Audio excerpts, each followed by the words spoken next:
શું તમે જાણો છો કે પડતી પાછળ તમારી નહીં પણ તમારા સલાહકારોની ભૂલ હોઈ શકે? મહિષાસુરની કથામાં સૌથી મોટો બોધ તેના મંત્રીઓના વર્તનમાં છુપાયેલો છે. અધ્યાય 12માં આપણે જોઈએ છે કે જ્યારે વિનાશ સામે ઊભો હતો ત્યારે પણ તેના મંત્રીઓ તેને સાચી સલાહ આપવાને બદલે મહિષાસુરના અહંકારને પોષતા હતા.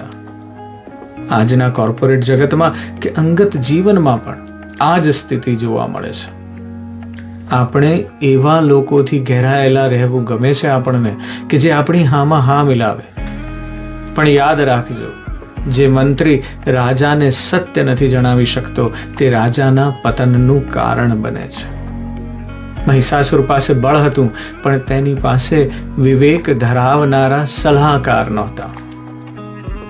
તામ્ર અને દુર્ધર જેવા મંત્રીઓએ સત્ય છુપાવ્યું અને પરિણામે આખી સેનાનો નાશ થયો. જો તમે પ્રગતિ કરવા માંગતા હો તો તમારી આસપાસ એવા લોકો રાખો જે તમને તમારી ભૂલ બતાવી શકે. તમારા વિવેકને જીવંત રાખવા માટે સાચી સંગત અનિવાર્ય છે. આ જ જીવનની સફળતાની સૌથી મોટી ચાવી છે.